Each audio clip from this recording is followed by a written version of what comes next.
Sebastian Vettel took pole position for the Formula One Mexico Grand Prix, to start on the front row alongside Max Verstappen.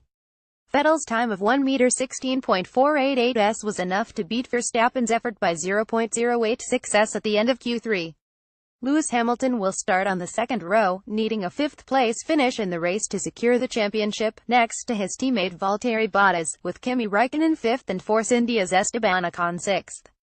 Q1. The Mercedes duo topped Q1 as Hamilton set a time of 1:17.518s on ultrasofts. Bottas was 0.060s off, while Verstappen finished third, a tenth away from Hamilton, on supersoft tires. In fourth was Vettel, with both Ferraris shod on supersofts. It was Fernando Alonso with the fifth fastest lap set on ultrasofts, under 3/10 behind Hamilton's effort. The Spaniard set the fastest middle sector out of anybody. Raikkonen was 0.630s back. In seventh place his Sergio Perez took sixth with the faster compound.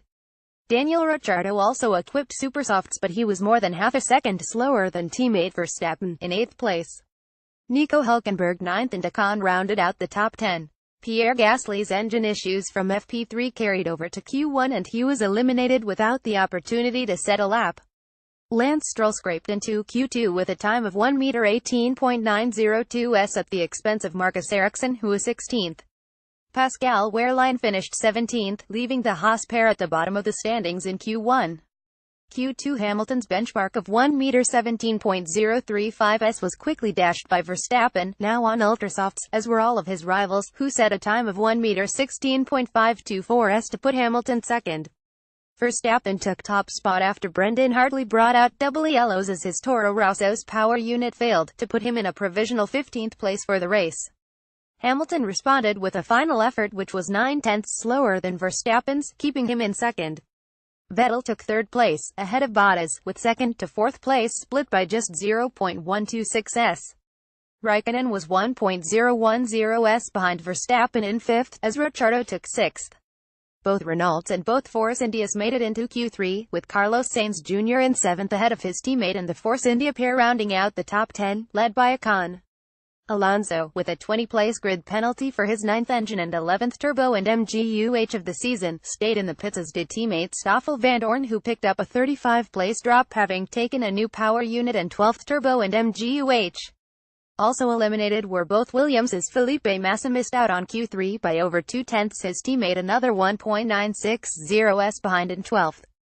Q3. Hamilton's first flying lap of 1:16.934s put him top of the session, but he was leapfrogged by a tenth of a second as Vettel logged a second effort. Verstappen repeated his Q2 performance by setting a time of 1:16.574s, pushing Hamilton onto the second row of the grid next to Ricciardo. Raikkonen was 1.619s away, in eighth place behind both Force Indias, which were split by Sainz. Bottas aborted his first effort as he locked up at the sight of Verstappen through the final chicane. Verstappen was called to the stewards after the session as a result. With 3 minutes left, the customary lull in activity ceased and Verstappen's time was there to be beaten. Bottas took fourth, 0.384s off Verstappen, while Hamilton didn't improve, though he tested the track limits thoroughly. It was ultimately Vettel who denied Verstappen the chance to become the youngest pole sitter in F1 history, as he set a time of 1:16.488s. Verstappen didn't improve on his time, but he will start alongside Vettel. Raikkonen ended fifth, ahead of Ocon, to leave Ricciardo 0.959s off the top in seventh. Perez will start 10th behind both Renaults. Will Vettel carry his qualifying performance to Sunday's race? Have your say in the comment section below.